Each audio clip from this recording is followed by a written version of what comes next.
ஏன்னா 8 நாள் கூப்பிட்டு போய் என்னை வச்சு செஞ்சுருக்காங்க. உண்மையாகவே எனக்கு பேமெண்ட் பாக்கி இருக்கு, ஏதாவது பார்த்து கொடுத்துடுங்க.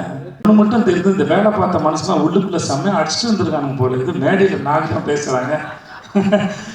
சின்ன வயசுல பீச்சில் சிலை பார்த்தேன், அப்புறம் ஆண்ட்ரியாவை பார்த்தேன். அப்படியே தான் இருக்குது ரொம்ப வருஷமா.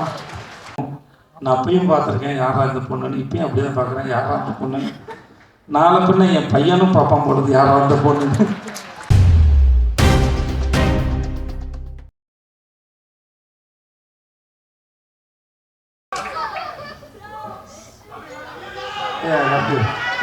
எல்லாத்தையும் அன்புக்கு ரொம்ப நன்றி.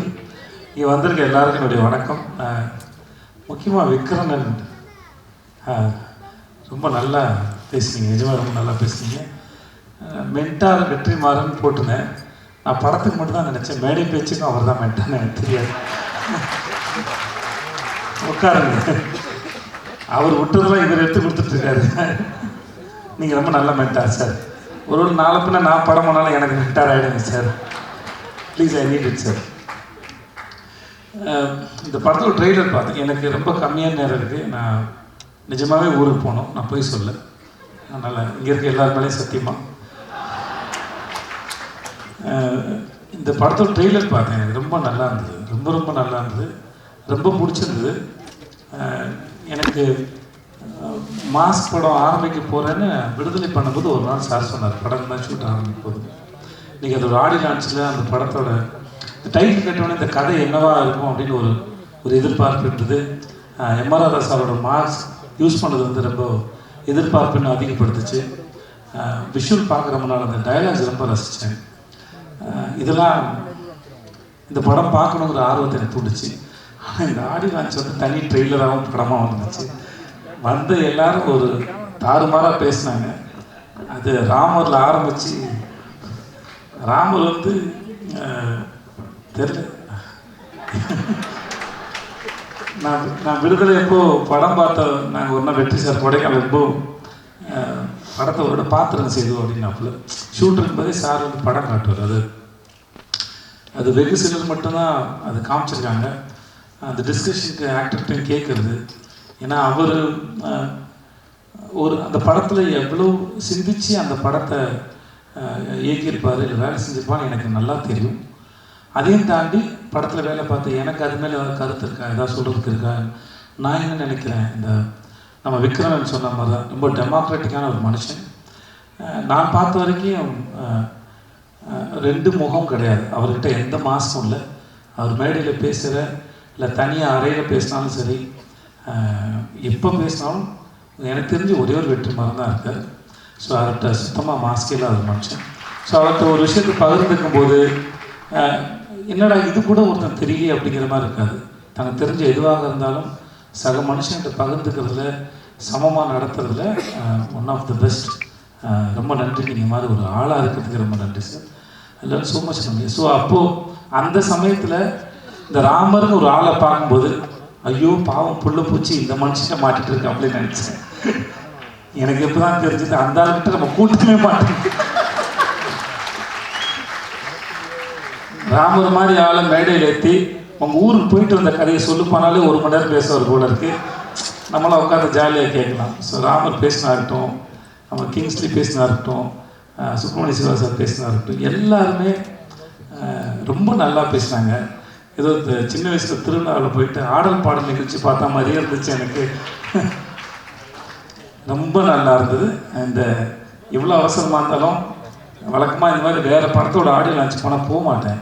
எனக்கு என்ன பேசுறதுனே தெரியாது, எதுவுமே தெரியாது, யாரையும் தெரியாது, ஒன்றுமே தெரியாமல் எப்படி பேசுகிறதுன்னு தெரியல அப்படின்னு ரொம்ப தயக்கத்தில் இருப்பேன்.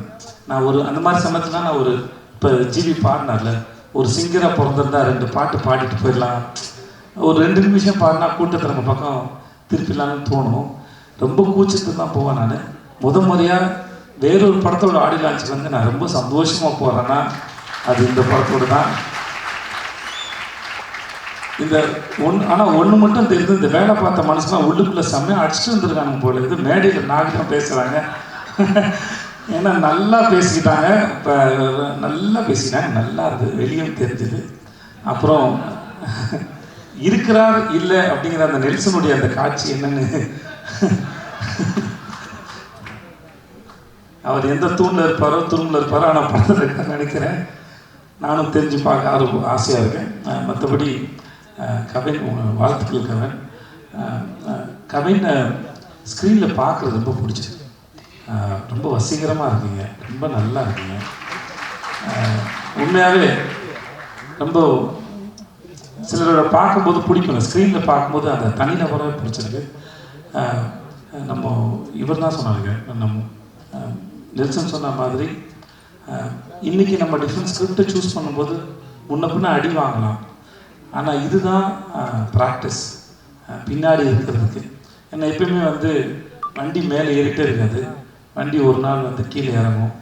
அப்போது இறங்கும்போது நமக்கு விழுகிற அடியை தாங்கிறதுக்கான பலம் இருக்குமான்னு தெரியாது. ஆனால் இன்றைக்கி விழுந்து வாங்குகிற ப்ராக்டிஸ் பண்ணுற இந்த மென்டல் ஹெல்த் வந்து பின்னாடி என்ன அடித்தாலும் எவன் அடித்தாலும் தாங்குற அளவுக்கு இருக்கணுன்றேன். ஸோ இந்த ப்ராக்டிஸ் என்றைக்குமே நம்மளு, ஏன்னா அது நீங்கள் சொந்தமாக அனுபவப்பட்டு சம்பாதிக்கிறது.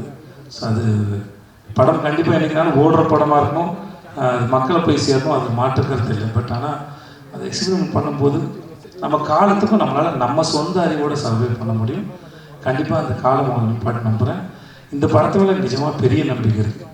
இந்த ஃபோட்டோவில் போட்டுற மாதிரி பணம் வந்து ஆண்ட்ரியாவுக்கும் சொக்கு சாருக்கும் போட்டுட்டும் எனக்கு ஏதாவது பார்த்து பண்ணி விடுங்க பின்னாடி. ஏன்னா 8 நாள் கூப்பிட்டு போய் என்னை வச்சு செஞ்சுருக்காங்க. உண்மையாகவே எனக்கு பேமெண்ட் பாக்கி இருக்குது, ஏதாவது பார்த்து கொடுத்துருங்க. ஆண்ட்ரியா,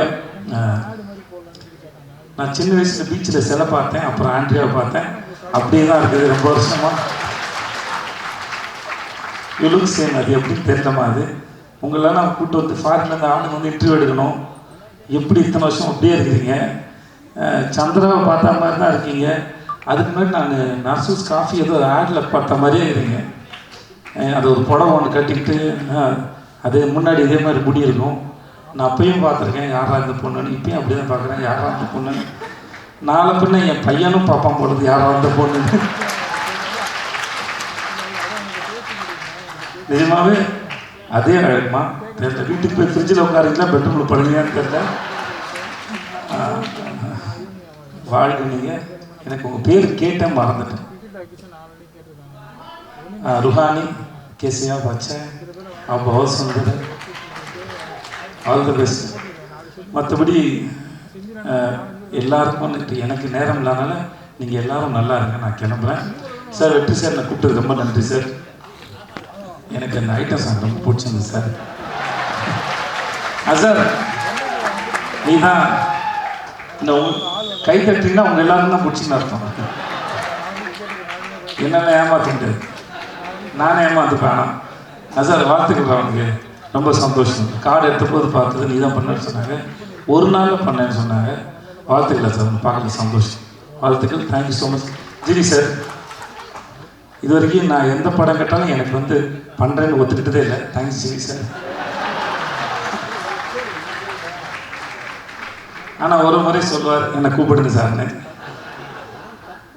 தெரில ஏன் அப்படி பண்ணுறீங்க எனக்கு தெரியல சார், தெரில. இருந்தாலும் என்ன மேடை ஏறி சொன்னால் நீங்களும் எனக்கு பண்ணுறேன்னு சொல்கிற மாதிரி மூஞ்சி வச்சுப்பீங்க, நல்லா சொல்லிட்டேன் நான்.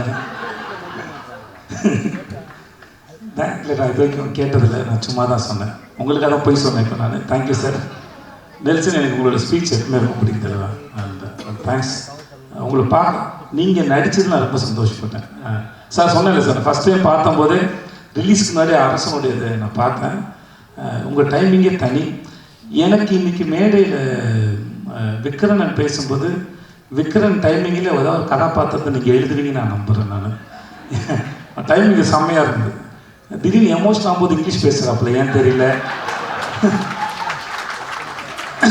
இன்னமும் நம்ம ஊரில் அந்த பிரச்சனை இருக்குது. உண்மையை பேசும்போது இங்கிலீஷில் பேசினா அது உண்மையாக தெரியும் போல இருக்குது. அதனால அந்த ஃபார்முலா ரொம்ப நல்லா இருக்குது. நான் வேறு சொன்னேன்னா, நான் அவர் சொல்லியிருக்கேன் இங்கிலீஷில் பேசினா வேலை செய்ய மாட்டேன்னு சொல்லியிருக்கேன் நான். எனக்கு தெரியல, ஆனால் நான் அவரை ரிஜெக்ட் பண்ணான்னு தெரியல, இல்லை மேடை ஏறி ஏதாவது எனக்கு சொல்கிறாரான்னு தெரியல. என்ன காரணம்? பேமெண்ட் அதிகமாக கேட்டிருப்பீங்க. Okay, thank you. அப்போ என்னால் பேமெண்ட் கொடுக்க அளவுக்கு எனக்கு வாழ்த்துக்கள். நிஜமாக ரொம்ப நல்லாயிருக்கு. சொக்கு சார் உங்கள் எல்லாருக்கும் வணக்கம் சார். சார் வணக்கம் சார். வந்த எல்லாருக்கும் நன்றி. நான் கிளம்புறேன். Thanks so much. Thanks. Archana, I love you. Nelson சொன்னது உண்மை, விக்ரன் சொன்னது உண்மை. இவங்க எந்த இடத்துல இருந்தாலும் சரி, இவங்களோட டைமிங்கும் பெர்ஃபார்மன்ஸ் சரி. வாங்க நல்லா சாப்பிட்டு யாரை பற்றியா தப்பாக பேசுவோம்னு சொல்கிற அந்த கண்ணாடி போட்டு நடந்த அந்த ஒரு ஷாட்டு, அந்த படம் ஃபுல்லாக அவ்வளோ பேர் இருக்கிறாங்க. அதுவும் இவர் இருக்கிற நீங்கள் நாங்கள் கேட்டுக்கிட்ட மாதிரி நீங்கள் நிறைய படம் பண்ணுங்கள், ப்ளீஸ் பண்ணுங்கள். Thanks so much. Thank you so much sir. Thank you sir. All right, and